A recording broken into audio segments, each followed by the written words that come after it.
नमस्कार, आप देख रहे हैं अपनी मथुरा न्यूज़ और मैं हूं आपके साथ, मैं प्रतीक चतुर्वेदी।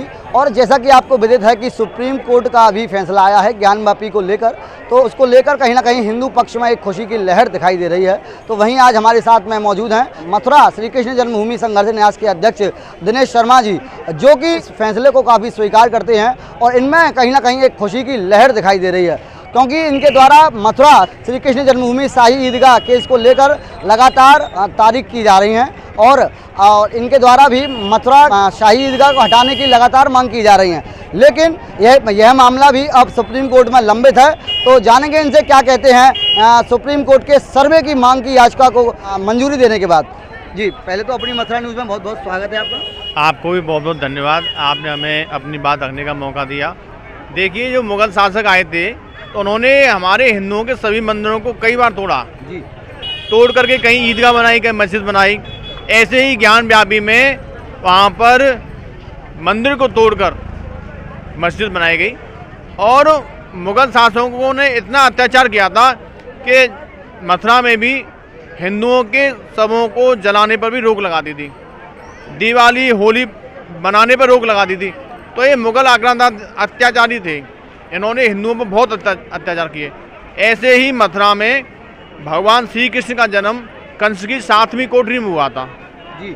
उस कोठरी को तोड़कर भगवान श्री कृष्ण के प्रपौत्र ने एक बहुत बड़ा मंदिर बनवाया। उसकी गुम्बद आगरा से दिखती थी। तो उस समय मुगल शासक महमूद गजनवी आया 1017 में जी। उसने उस मंदिर को तोड़ा और तोड़ करके उसमें जितनी भी अष्टधातु की मूर्तियाँ थी सबको लूट के ले गया जी।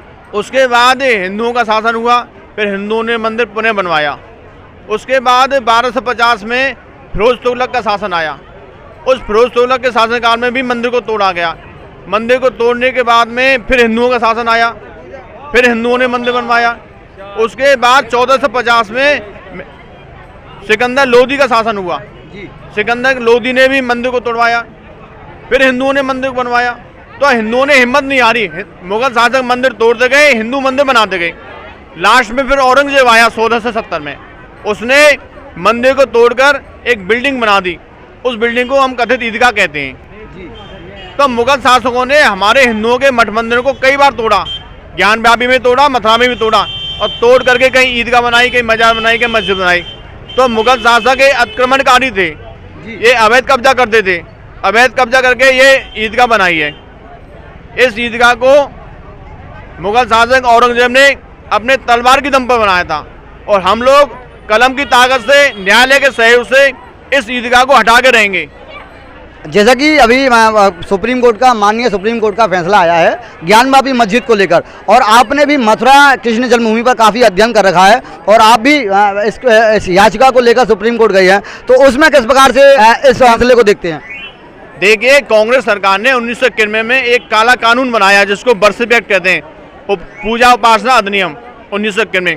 उस काले कानून की वजह से आज हमारे हिंदुओं के जितने भी मठ मंदिर हैं उन पे हम जो न्यायालय में केस लड़ रहे हैं वो बर्सिफ एक्ट रोड़ा बना हुआ है, अवरोधक बना हुआ है। उस कांग्रेस के नियम की वजह से हमारे जितने भी हिंदुओं के मठ मंदिर हैं उन पे स्टे हो गया है। स्टे का मतलब है यथास्थिति। हमारे मंदिर के बगल में जहाँ भी मस्जिद बनी हुई है तो उसमें कानून के अनुसार ये नियम है कि 1947 के बाद जितने भी विवादित स्थल हैं उनको यथास्थिति रहेगी। लेकिन मैं आपके चैनल के माध्यम से बताना चाहता हूँ, अतिक्रमण की भूमि पर बर्सिफ एक्ट लागू नहीं होता, क्योंकि मुगल शासकों ने यहाँ अतिक्रमण किया था, यहाँ अवैध कब्जा किया था। तो अवैध कब्जे पर बर्सिफ एक्ट लागू नहीं होता। इसलिए माननीय न्यायालय ने ज्ञानवापी मंदिर में देखा है आपने, वहाँ पर ESI सर्वे के आदेश दे दिए। अब पुरातत्व विभाग के अधिकारी जाएंगे और जितनी भी ज्ञानवापी मस्जिद में हमारे प्राचीन शाक्य मंदिर के जैसे त्रिशूल का निशान है, शंख पुष्प हैं, तो उनकी रिपोर्ट बनाएंगे और न्यायालय में जमा करेंगे। और ज्ञानवापी से 10 गुने ज़्यादा शाक्य मथुरा ईदगाह में मौजूद हैं। हम इसमें क्या हुआ था, मंदिर को तोड़कर ईदगाह बनाई। तो जितनी भी मंदिर की मूर्तियाँ थी, अष्टधातु की मूर्तियाँ को तो वो लूट के ले गए मुगल शासक, लेकिन उनके मूर्तियों के जो अवशेष थे वो आज भी इस ईदगाह के नीचे दबे हुए हैं। और जो प्राचीन शिलालेख थे वो भी ईदगाह के नीचे दबे हुए हैं। शंख के निशान, पुष्प के निशान, शेषनाग के निशान, कमल के निशान, और जो भारतीय संस्कृति की, जो सनातन धर्म की जो प्राचीन कलाकृतियाँ होती हैं वो भी आज यहाँ ईदगाह के नीचे दबे हुए हैं। तो यहाँ यदि मथुरा में ESI सर्वे हो जाएगा पुरातत्व विभाग का सर्वे हो जाएगा तो जितने भी प्राचीन शाखें उनकी रिपोर्ट वो न्यायालय में जमा कर सकते हैं। इसलिए मथुरा में पुरातत्व विभाग का सर्वे बहुत जरूरी है। जैसा कि अभी ज्ञानवापी सर्वे को मंजूरी दी गई है, तो आप उसको किस प्रकार से देखते हैं? ये बहुत ही हर्ष का विषय है। ज्ञानवापी में जो ESI सर्वे को हरी झंडी मिल गई है, अब बहुत जल्दी न्यायालय में वो प्राचीन साक्ष्य जमा होंगे और दूध का दूध पानी का पानी हो जाएगा। अब हमको बहुत उम्मीद है कि मथुरा में भी जल्दी सर्वे का आदेश होगा और जो मुगल आक्रांताओं ने अपने तलवार के दम पर जबरदस्ती जो कब्जे किए थे वो सभी अवैध कब्जे जरूर हटेंगे। दर्शकों, जिस प्रकार से आपने सुना उनके द्वारा कहा गया कि मुगलों के द्वारा जो अवैध रूप से कब्जे किए गए थे अपनी ताकत को दिखाते हुए, तो उनको कहीं ना कहीं माननीय न्यायालय हटाएगा, क्योंकि अब ज्ञानवापी में सर्वे हो रहा है तो इनकी यही मांग है कि मथुरा में भी सर्वे हो।